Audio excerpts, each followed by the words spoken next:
Is this political corruption at its worst? Who am I kidding? Of course not. But it sure ranks up there among the most spectacular high-level corruption of the proven variety, and it's off the charts on every hypocrisy scale. The mob reporter here with the sad, shocking story of how Mexico's top law enforcement official, the very architect of Mexico's bloody war against drug cartels, fell from grace, from federal public security minister to convicted narco-trafficker. While he was sworn to fight drug traffickers, he really helped the narcos move 55 tons of cocaine by boat, by airplane, and even by narco-submarine. This is serious business. Let me tell you about it. Genaro García Luna led Mexico's version of the FBI, and then for 6 years, from 2006 to 2012, was the Secretary of Public Security in Mexico's federal government under President Felipe Calderón. He portrayed himself as a crusading anti-drug strongman. He was dubbed the country's supercop, standing up to drug cartels in a country where that's a dangerous proposition. He was a man America could do business with. He worked in intelligence before transforming Mexico's federal police into its own version of the FBI. And after becoming public security minister, he designed and built a new federal police force from the ground up. He marshaled 40,000 agents.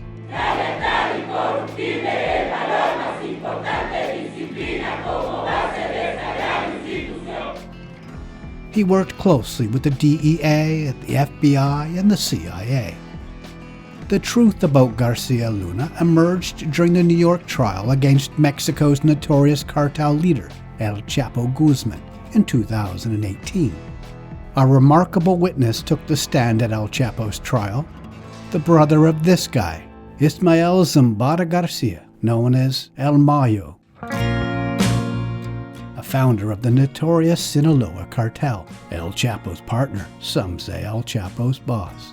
El Mayo's brother, Jesús Zambada, known as El Rey, which means the king, told court he packed and delivered bags to an intermediary, a lawyer, Oscar Paredes, containing an estimated $3 million on behalf of El Mayo for García Luna. El Rey said he met the accused twice at these handoffs in the swank Champs-Élysées restaurant across the road from the U.S. Embassy in Mexico's capital city. For the cartel, it was a terrific investment. There was hardly a better man to have in your pocket. He knew who police were investigating, what they were finding, who was going to be raided and when, and which drug shipments had already been compromised by law enforcement. He provided police agents as bodyguards for the cartel, gave police uniforms and fake IDs to cartel soldiers, and took down their rivals. El Rey said that García Luna's federal police agents even helped the cartel unload cocaine, which was arriving by plane at Mexico City's main international airport, while they were still in uniform. After leaving office, García Luna moved to Florida, where he was active in private security consulting and investing in Miami. But in December 2019, García Luna was arrested in Dallas, Texas, and charged with large-scale drug trafficking conspiracy. In January 2023, at the age of 54, García Luna finally stood in a courtroom in Brooklyn, New York, before the same judge who had sentenced El Chapo. He pleaded not guilty, and his trial assembled former cartel narcos to point their dirty fingers at the former supercop. El Rey repeated the startling testimony he gave at El Chapo's trial, telling the jury that money from his own brother and other narco bosses were paid every month to García Luna. The higher he rose in government, the larger the payments became. Oscar Nava Valencia, a narco known as El Lobo, which means the wolf, said he delivered similar bales of money to García Luna. Those deliveries went down at this car wash in Guadalajara. Sergio Villarreal Barragán, whose nickname of El Grande because of his significant size, was already a cop when he joined the cartel. El Grande testified that García Luna told his bosses about a 2-ton shipment of a rival cartel's dope, which they then went and stole. In return, García Luna was paid about $15 million as his finder's fee. El Grande also said the cartel once replaced 20 tons of coke that had been seized by authorities with the equivalent number of fake bricks, bringing the original load back onto the market.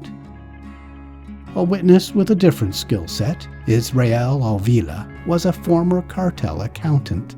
He testified that during a power struggle within the Sinaloa Cartel, Arturo Beltran Leyva, a narco known as El Bribes, meaning the beard, demanded to know whose side García Luna was on.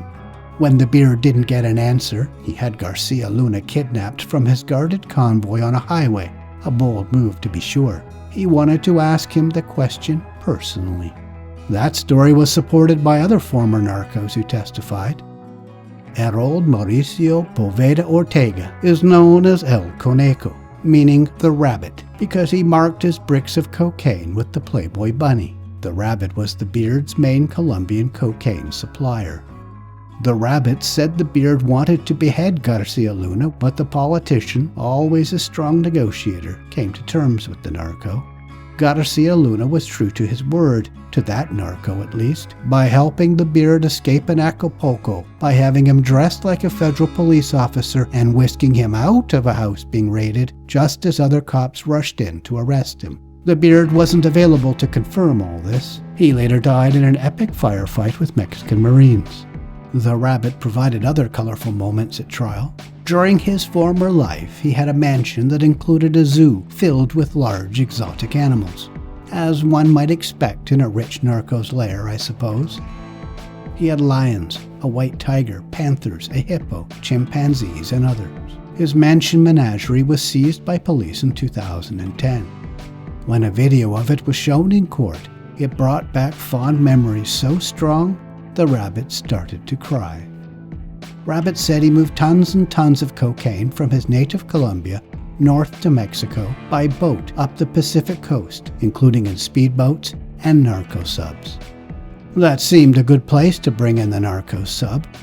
Prosecutors told jurors of the capture of this semi-submersible. That's a boat that rides so low in the water it is hard to spot.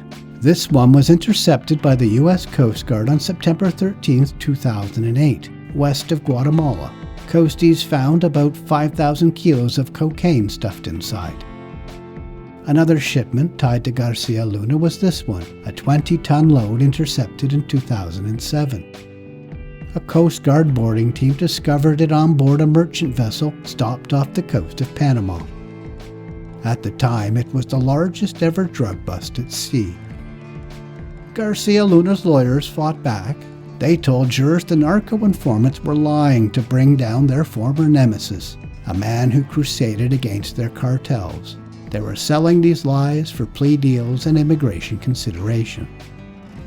There was a distinct lack of hard copy evidence. No incriminating photos of García Luna doing any dirty work, or wiretaps of indiscreet chats with El Chapo.